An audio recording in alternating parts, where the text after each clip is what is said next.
I don't know if you tell because it's really my secret gem.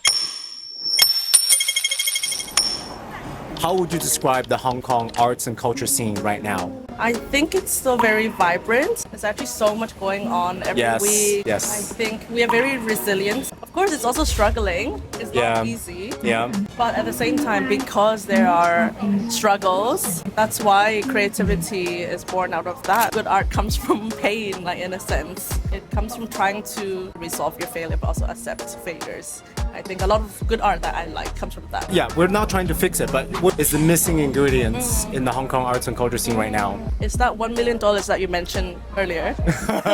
It's more money. More money.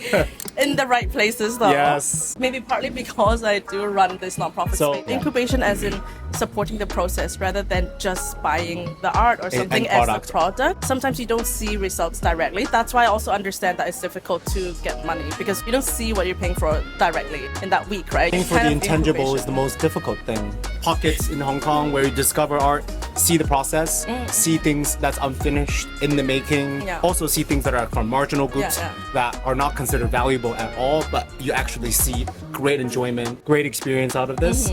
That's also part of the value of art. That's what culture brings to us, right? Absolutely. And like why artist-run spaces, the ones that I mentioned just now as well, are so important because it's about building a community. Even this kind of media platform is so crucial because, for example, when I run my space, I don't have a PR company, I don't have anyone helping us to spread the word. I just do my own press release or WhatsApp or whatever. The second thing that is lacking in Hong Kong is art writing and art media. There's so few writings or exposure Critical opportunities. writing also, For these really underground art spaces. For your out-of-town visitor and friends, where would you take them to discover the art scene or culture scene in Hong Kong? There are some other artist-run spaces that I really admire. Oh, so great. there's a Thai lab run by my friend Alberto in Sham Shui Po. Nice. So it's a small 2-story art space. Downstairs is sometimes an installation, sometimes there's screenings.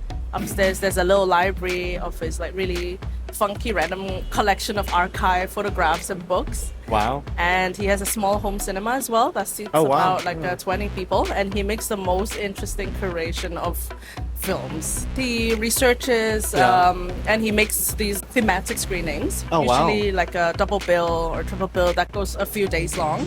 Please send me the details. I need to go see it. Yes. Okay. And then I would say Heath in Tsim Sha Tsui.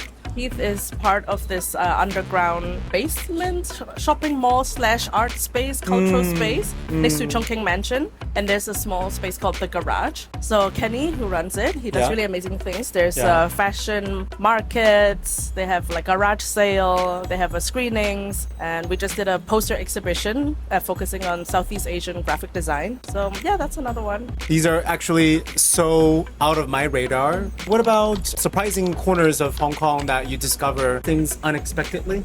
I don't know if you tell because it's really my secret gem, but I'm gonna tell you. Okay, spill. So Bishop Hill in Prince Edward, it's just 5 minutes behind Flower Market. It takes 15 minutes to walk to the top. I think 2 years back, the government has been digging around that area and they found this like Romanesque style water tank. But what's interesting is not just the heritage site itself. If you walk around that hill, it's been a commune for decades. So what happens is old people around the area, they just go up there. They would carry ping pong tables up there. They would place their own pots and plants. There's just all kinds of weird things. There's like plenty of shrines there. There's like hundreds and hundreds of like a Guan Yin, and it's everywhere. And every time I go up the hill, it's different because it's a commune. No one really owns it, but whoever goes up there, you can just do your own thing there. That's so cool. Which artists are you obsessed with right now? I've always been obsessed with Miranda July. Miranda July is a LA-based artist. She makes films.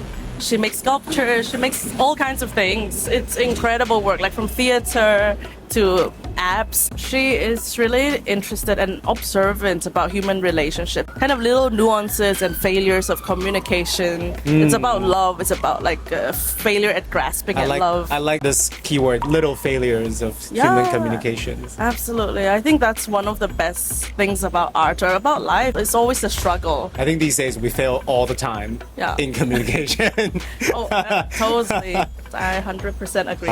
If I give you $1 million, what kind of art would you buy?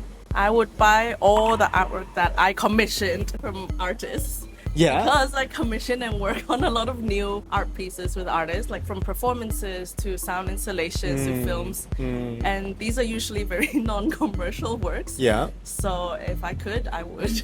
Because at Current Plans, we create a lot of new pieces together. Yeah. So sometimes there's site-specific installations, sometimes it's like a sound work, which actually later I'm going back to turn on the speakers. Nice. But they often just kind of disappear after the show because it's site-specific, right? So we have to dismantle it. They become different little pieces of different things. So sometimes it is a shame, a pity, but at the same time also realize that's the whole point of why we do it. We didn't make it for anything commercial, right? So it's also okay. But that's a really nice thought. What do you think it's the most overrated buzzword or trend right now? There's a few. One I would say is curated. Yes, I know. The most abused word ever. Yeah, really. Like, people don't understand how much work goes into it. Like, you don't just curate, you don't just like pinpoint and click things. There's a whole major in universities on curation. Like, anyone can call themselves curators now. But also, I don't really want to call myself curator or anything. I just feel like there's so much labor that goes behind that. It's better to call yourself a cultural worker, arts worker is even more understandable than what a curator is. I sometimes don't even know what curating is. There's so much more complicated and layered, but sometimes it gets really dumbed down. And I think it's really glorified as well as a role. It's almost like this hierarchical. Yes. Yeah. There's so much manual labor involved actually in setting up an exhibition. Exactly. Yes. What's a trend that you really hope would make a comeback today? Maximalism. I'm really a maximalist. So Okay. I love stuff like Ettore Sozza's, like design-wise, or maybe not even comeback. Something I find a bit lacking is if you have to call genres or trends that I don't see much in Hong Kong is a kind of folk art, I feel. Like when I travel, I see a lot of shows that involve folk art or what people call outsider art, whether or not that term is marginal right. art, right? Yeah. But somehow I haven't seen any in Hong Kong, which I feel quite surprised. Would you consider artists like Xia Die part of that? I don't think so, not anymore at least. I mean, there were the galleries, so I don't know. Of course, it takes time to really hunt for that. Sometimes I go to markets or like stalls in Champion and then I see some old man drawing, but obsessively drawing. Yeah. And those are things that you'll never really see elsewhere, right? So I feel like sometimes I really want to look out for that. And it's true that a lot of the folk traditions are maximalists as well, right? Ah, that's true. You know, to the maximal expression of one obsessive idea, right? It's really cool. Yeah. Thank you so much. Yay!